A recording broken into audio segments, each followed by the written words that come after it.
नागधाम में सभी सब साधक प्रतीकालीन प्रवचन के बाद अपने दैनिक सेवा कार्य में जुट गए हैं। महंत नागेश स्वामी जी ने साधक कलिकेश को अपने कक्ष में बुलवाया है। कलिकेश महंत जी के कक्ष में प्रवेश करते ही बोला, ओम नमः शिवाय महंत जी। स्वामी नागेश बोले, ओम नमः शिवाय कलिकेश, आओ बैठो, मुझे तुमसे कुछ ज़रूरी बात करनी है। आज सुबह तुमने मेरा वक्तव्य गौर से सुना था ना? जी महंत जी, एक एक शब्द को बहुत गौर से सुना था, कलिकेश ने विनम्रता पूर्वक कहा। स्वामी नागेश कुछ चिंतित होकर बोले, जब से मैंने ये सुना है कि नागवंश के दुश्मन नागधाम में वेश बदलकर प्रवेश कर सकते हैं, मैं चिंतित हूँ। मृत्युलोक में सर्प साधकों के इस घर नागधाम का नाग संप्रदाय के लिए अति विशेष महत्व है। इसे पृथ्वी पर नागलोक के बराबर दर्जा और सम्मान प्राप्त है। नागधाम कितना महत्वपूर्ण स्थान है, इस बात की जानकारी नागवंश के शत्रुओं को भी है। हम सर्प साधक लोग पूर्ण श्रद्धा और समर्पण के साथ नागों की उपासना करते हैं, लेकिन हम लोग इच्छाधारी नाग नहीं हैं। एक प्रजाति के इच्छाधारी बदले हुए रूप में भी दूसरी प्रजाति के इच्छाधारी बहरूपी की मौजूदगी का आसानी से अंदाजा लगा सकता है। कुछ इच्छाधारी तो इतने सिद्ध होते हैं कि वे बहरूपियों के असली रूप के बारे में बिल्कुल सटीक वर्णन कर देते हैं। तुम समझ पा रहे हो कलिकेश कि मेरा इशारा किस ओर है? कलिकेश ने उत्साहित होकर कहा, जी महंत जी, समझ गया कि जब तक हमारे बीच कोई इच्छाधारी प्रवास नहीं करेगा, तब तक वेश बदलने हुए किसी अन्य प्रजाति के इच्छाधारी की मौजूदगी का पता लगा पाने में हम लोग सफल नहीं हो पाएंगे। और नाग पंचमी अब निकट ही है। इतने बड़े भव्य आयोजन में हम किसी बहरूपी की वजह से खलल नहीं पड़ने देंगे। महंत नागेश स्वामी ने लंबी सांस ली और कहा, तुमने बिल्कुल वैसा ही समझा जैसा मैंने सोचा है। इस मामले में मेरा और तुम्हारा मस्तिष्क एक ही लय में काम कर रहा है, लेकिन समस्या यह है कि हम सर्प उपासक इंसान हैं और इंसानों में सिर्फ एक को ही शिवजी ने इच्छाधारी होने का वरदान दिया है। वे युगों युगों से हिमालय के केंद्रों और बर्फीली घाटियों में भटक रहे हैं। सुना है अब तक कुछ बहुत ही सिद्धि प्राप्त मनुष्यों को ही उनकी एक झलक मिल पाई है। जो महात्मा लोग बरसों बरस हिमालय के दुर्गम गुफाओं में बैठकर साधना करते हैं, उनमें से कुछ चुनिंदा संतों को ही महर्षि मनुष्यों में सर्वश्रेष्ठ जटा ऋषि के दर्शन हो पाए हैं। उनकी तपस्या से भगवान शिव का आसन डोलने लगा था। तब देवों के देव महादेव ने दर्शन देकर जटा ऋषि को जीवन मृत्यु कालयुग अंधेरी उजाले आकाश पाताल और आकार प्रकार के बंधन मुक्त कर दिया और साथ ही साथ इच्छाधारी और अमर होने का वरदान भी दिया था। वे धरती आकाश तो क्या पूरे ब्रह्मांड में कहीं भी विचरण कर सकते हैं, लेकिन वे कदापि अपनी शक्तियों के नाहक प्रदर्शन नहीं करते। सबसे पहली बात तो ये है कि उनका दर्शन जगत के सामान्य प्राणियों को ही नहीं हो सकता है। साधक कलिकेश ने महंत जी को बीच में ही रोकते हुए गंभीर आवाज में कहा, महंत जी, जिस महात्मा जटा ऋषि की बात आप कर रहे हैं, वे भला हमारे नागधाम में क्यों आएंगे? वे मानवों में एकमात्र इच्छाधारी तो हैं, लेकिन उनकी महान सिद्धि और आध्यात्मिक ऊंचाइयों को देखते हुए उनका नागधाम में आना और प्रवेश असंभव प्रतीत होता है। महंत जी ने कलिकेश की बातों को गंभीरता से लेते हुए कहा, इस बारे में मैं तुम्हारी राय से 100% सहमत हूँ। तुम नाग देवता के गलगी अवतार के उपासक हो कलिकेश। तुम एक काम करो, मैं तुम्हें यह जिम्मेदारी सौंपता हूँ कि तुम नागधाम में स्थायी प्रवेश करने के लिए इच्छाधारी नाग नागिनों को आमंत्रित करो और उनकी सुविधाओं का प्रबंध करो। महंत जी, अगर आप आज्ञा दे तो मैं अंदर आ जाऊं? स्वामी नागेश और साधक कलिकेश भी बातचीत कर ही रहे थे कि दरवाजे पर खड़े एक सफ़ेद बाल और दाढ़ी वाले एक बुजुर्ग व्यक्ति की आवाज़ अंदर आई। बुजुर्ग व्यक्ति को देखकर दोनों अपने स्थान पर खड़े हो गए और स्वामी नागेश ने कहा, अरे अरे, आइए महाराज, आपको आज्ञा लेने की क्या आवश्यकता है? आप इस नागधाम के वरिष्ठतम नाग उपासक हैं। मैंने आपको हमारे पूजनीय महंत जी नागेश्वर स्वामी के समय से यहाँ देखा है। आपने देखा तो है, लेकिन आपको अभी तक मेरे बारे में पूरी जानकारी नहीं है महंत जी। मुस्कुराते हुए बुजुर्ग ने नागेश स्वामी से कहा। महंत जी ने कहा, हो सकता है महाराज, मैंने तो आपको 2500 सालों से नागधाम के मुख्य द्वार पर सेवा देते हुए देखा है। इससे ज़्यादा मैं यही जानता हूँ कि साधना में भी आप नियमित तौर पर सक्रियता से भाग लेते रहते हैं। हाँ, ये बात है कि कभी कभी छोटे बड़े अंतराल के लिए आप नागधाम से गायब भी हो जाते हैं। मेरी नज़र में तो आप एक सिद्ध नाग उपासक हैं महाराज। बुजुर्ग व्यक्ति फिर मुस्कुराए और कहा, नाग उपासक नहीं महंत जी, मैं नाग हूँ। मैं कैलाश के केंद्राओं से नागेश्वर स्वामी के गुरुओं के भी गुरु स्वामी शेषाधार नागवंशी के साथ यहाँ आया हूँ। उन्होंने ही यहाँ नागधाम की स्थापना भगवान शिव से आशीर्वाद प्राप्त करने की उपरांत किया था। युगों पुरानी बात है, तब से मैं यहाँ मानव स्वरूप में सेवा दे रहा हूँ। लेकिन कभी कभी देवों के देव मुझे कुछ जिम्मेदारी सौंपते हैं तो मुझे नागधाम से बाहर भी जाना होता है। मेरा नाम कैलाशा नाग है। हिमालय से निकले सर्प प्रजाति के विलुप्त रहे नागों में से अकेला ही मैं जीवित नाग हूँ। इतना कहते ही कैलाशा नाग ने मानव रूप से नाग रूप धारण कर लिया। वे एक विशालकाय बड़े फन वाले नाग हैं। उनके शरीर में विशेष आकर्षक और चमक है। स्वामी नागेश और साधक कलिकेश हैरानी से कुछ देर उन्हें देखते रहे, फिर दोनों ने उनके चरणों में अपना शीश झुका दिया। महंत नागेश स्वामी ने कहा, महाराज 2500 साल से मैंने आपको मानव ही समझा, लेकिन आज ऐसी क्या खास बात है कि आपने स्वयं अपनी इच्छाधारी होने के रहस्य से पर्दा उठा दिया। कैलाशा नाग ने कहा, मुझे आज नागधाम की रक्षा का आदेश मिला है महंत जी। कैसा आदेश महाराज? महंत नागेश स्वामी ने हैरान होते हुए पूछा। कैलाशा नाग ने कहा, महंत जी, आज पोह फटने से पूर्व जब आप धाम की विशाल शिव मूर्ति के सामने शीश झुकाए समर्पण की मुद्रा में थे, उस वक्त महादेव के गले में लिपटा नाग कोई और नहीं बल्कि नागवंश के महाराजा और नागलोक के शासक नागराज वासुकी नाग थे। आपको समर्पण की मुद्रा में छोड़कर जब वे नागधाम से बाहर जा रहे थे, उस समय मैं मुख्य द्वार पर मानव रूप में सेवा दे रहा था।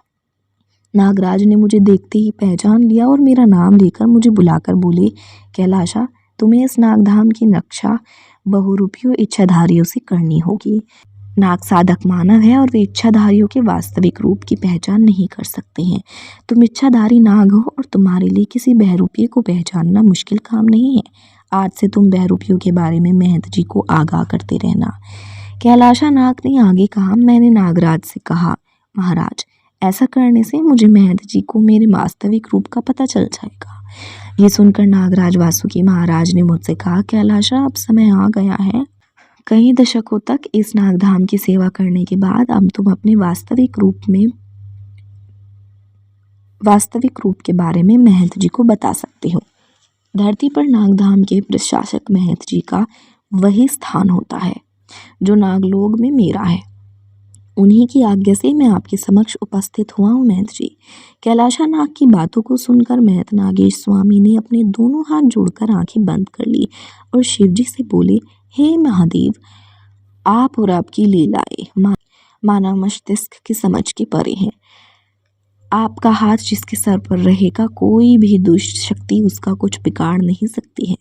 ओम नमः शिवाय। साधक कलिकेश और कैलाशा नाग ने भी दोहराया, ओम नमः शिवाय। महंत जी, मैं आपको एक आवश्यक सूचना देना चाहता हूँ। कैलाशा नाग ने कहा, जी महाराज, आप ज़रूर बताइए। कैसी सूचना? स्वामी नागेश ने उत्साहित होते हुए पूछा। कैलाशा नाग ने जवाब दिया, महंत जी, जब से मुझे महाराज ने स्वयं यह जिम्मेदारियां सौंपी हैं, मैंने नागधाम की सुरक्षा को अपने जीवन का परम उद्देश्य बना लिया है। आज जब आप अपनी स्वसाधना पूरी करके प्रतिदिन की भांति सभागार में आए, उस समय मैं भी वहाँ मौजूद था। लेकिन आज मैं वहाँ किसी साधक के रूप में नहीं बल्कि किसी जासूस के रूप में सभागार में बैठा था। मेरी नज़र छोटे कद के एक आदमी पर पड़ी जो इस नागधाम का नया साधक मालूम पड़ रहा था। उसको देखते ही मेरे अंदर से फुफकार निकलने लगी। मुझे ऐसा लगा कि वो कोई चालाक दुष्ट आत्मा है। उसके चेहरे से मक्कारी टपक रही थी। उसके अंदर सर्प साधक के कोई गुण दिख नहीं रहे थे। फिर मैंने उनकी आंखों की तरफ देखा। उसकी आंखें मानव चक्षुओं से बहुत तेज थी। मैं पल भर में समझ गया कि वो कोई इच्छाधारी चील है। मैं मानव रूप से अपने वास्तविक नाग रूप में आ गया, क्योंकि मैं जानता था कि अगर वो वास्तव में इच्छाधारी चील है तो मुझ पर हमला ज़रूर करेगा। लेकिन मुझ पर हमला करने के बजाय वो बगीचे की तरफ भागने लगा। मैंने उसका पीछा किया, लेकिन जब तक मैं पिछवाड़े वाले बगीचे के फव्वारे तक पहुंचा, मैंने देखा कि उसके दोनों हाथ फैले हुए हैं और वो अपने घुटने मोड़कर थोड़ा झुका हुआ है। वो कह रहा था, धरती अंबर पर करे जे राज, गीताधीश के हम जाबाज। और अचानक वो एक चील का रूप धारण कर आसमान में उड़ने लगा। इस बार वो मेरे हाथ आते आते रह गया, लेकिन अगली बार मैं उसे छोड़ूंगा नहीं। गिद्धाधीश, महंत नागेश स्वामी ने हैरान होकर कहा। साधक कलिकेश ने तपाक से कहा, हाँ महंत जी, सांपों के सबसे बड़े दुश्मन चील जिसकी आराधना करते हैं वही गिद्धाधीश। इनकी मंशा आकाश के साथ साथ धरती लोक पर भी राज करने की है। ये लोग चील रूप में ऊंचे आकाश पर राज करते हैं और अभी बहरूपी मानव रूप में भी जमीन पर राज करने के सपने देखने लगे हैं। कैलाशा नाग ने कहा, महंत जी, ये सर्प साधक कलिकेश बिल्कुल ठीक कह रहे हैं। धरती पर जितने भी काले कारनामे होते हैं सब में इन चीलों का ही हाथ है। ये लोग स्मगलिंग करना, हत्याएं करवाना, चरस और बारूद की तस्करी करना, देह व्यापार जैसे घिनौने धंधों में लिप्त है। लंबे समय से काले धंधों में लिप्त होने के कारण इन लोगों ने सिस्टम के साथ मिलकर बहुत ताकतवर नेक्सस तैयार कर लिया है। भारत में ही नहीं, इन चीलों ने अपने काले साम्राज्य का विस्तार पूरे दक्षिण एशिया जैसे पाकिस्तान, नेपाल, श्रीलंका, अफगानिस्तान, भूटान और बांग्लादेश तक कर लिया है। महंत जी ने चिंतित होते हुए कहा, ये तो बहुत चिंता की बात है महाराज। हमारे नागधाम से गोपनीय सूचना लेकर ये आदिकेशव आखिर कहाँ गया होगा। कैलाशा नाग ने अपने अनुभव के आधार पर कहा, ये तो अभी मैं नहीं बता सकता हूँ स्वामी नागेश, लेकिन हमारे इच्छाधारी नाग दुनिया भर में फैले हुए हैं और बहुत जल्द ही मैं आदिकेशव की लोकेशन की जानकारी हासिल कर लूँगा। एक बात तो तय है कि वे आगे की गोपनीय सूचनाएं प्राप्त करने के लिए नागधाम में ज़रूर लौटेगा। उस समय हम में से कोई भी उसे इस बात का एहसास नहीं होने देंगे कि हमारे सामने उसकी असलियत खुल चुकी है। महंत जी ने कहा, ठीक है महाराज, आप जैसा उचित समझे। उधर आर्मी कैंटोनमेंट में मिलिट्री हॉस्पिटल की दीवार के पीछे सूरज डूब रहा था। हॉस्पिटल के गेट पर कर्नल राजवीर सिंह अपनी जीप को पार्क करके अस्पताल में दाखिल होते हैं। वार्ड में पहुंचते ही वे देखते हैं कि विशाखा बेड पर बैठी है।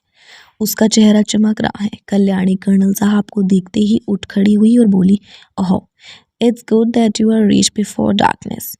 डॉक्टर ने विशाखा को डिस्चार्ज कर दिया है, let's go home. Vishakha colonel साहब से लिपट कर बोली, dad, now I am all right, बस आपका ही वेट कर रही थी मैं। कर्नल साहब ने कहा, हाँ बेटा, तुम्हें तो ठीक होना ही था, तुम मेरी शेरनी जो हो। चलो घर चलते हैं। कल्याणी और विशाखा को लेकर कर्नल साहब जीप में बैठे और मिलिट्री अस्पताल से ऑफिसर्स कॉलोनी की तरफ निकल पड़े। रात को नागलोक में सन्नाटा छा चुका था। कैलाशा नाग मुख्य द्वार पर लकड़ी का गट्ठर जलाकर साधना कर रहे हैं। उनके बुलावे पर महंत जी भी उनके समीप जाकर बैठ गए हैं। कैलाशा नाग ने कहा, महंत जी, आज मैं आपको एक गांव की कहानी सुनाने जा रहा हूँ। उस गांव में कुलभूषण इच्छाधारी नाग युगों युगों से रहते हैं। जब वो गांव आबाद था तब वहाँ के पालीवाल ब्राह्मण कुलभूषण नाग की पूजा करते थे, लेकिन पिछले कुछ सदी से ये गांव उजाड़ हो चुका है। वहाँ एक भी बसावट नहीं है, अगर कुछ है तो बस वीरानापन।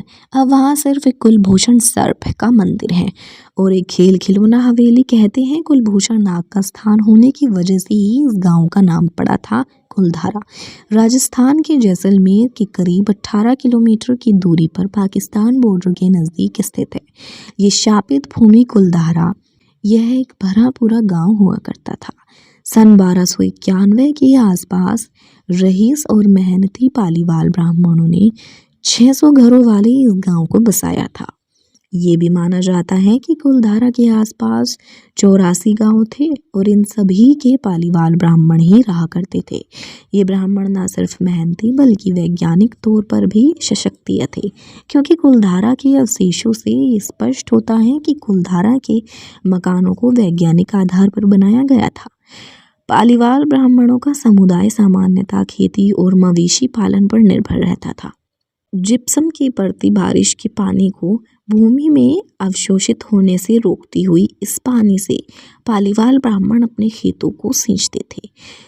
लेकिन फिर कुछ ऐसा हुआ कि हंसते खेलते 84 गांव के लोग अचानक एक रात में अपने घर मकान खेती सब छोड़कर जाने के लिए मजबूर हो गए। कुलधारा की रहस्यमयी दास्तां के पीछे एक श्राप की कहानी है। इस श्राप की वजह से आज तक कुलधारा और उसके आसपास के 84 गांवों में वीरानगी छाई हुई है। कुलधारा के श्राप की बात को मनगढ़ंत मानकर कई लोग यहाँ आए, लेकिन जो भी यहाँ एक रात रुका वो कभी वापस नहीं लौट पाया। उसका नामो निशान तक किसी को नहीं मिला।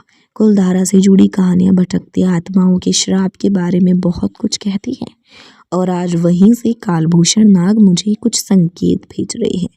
नागधाम के प्रवेश द्वार पर जलती हुई लकड़ियों की तपिश में महंत नागेश स्वामी हैरान मुद्रा में कैलाशा नाग के मानव रूप के सामने बैठे हैं। वे सोच रहे हैं कि आखिर नागधाम का शापित भूमि कुलधारा से क्या ताल्लुक है। आखिर कालभूषण नाग वहां से साधना में लीन कैलाशा महाराज को क्या संकेत भेज रहे हैं। वे कैलाशा नाग के चेहरे को देखते हैं जो लाल हुआ जा रहा है। इस कहानी का अगला ट्विस्ट जानने के लिए सुनते रहिए ऑडियो स्टोरीज और बाकी के एपिसोड के लिए चैनल को सब्सक्राइब करना बिल्कुल मत भूलिएगा।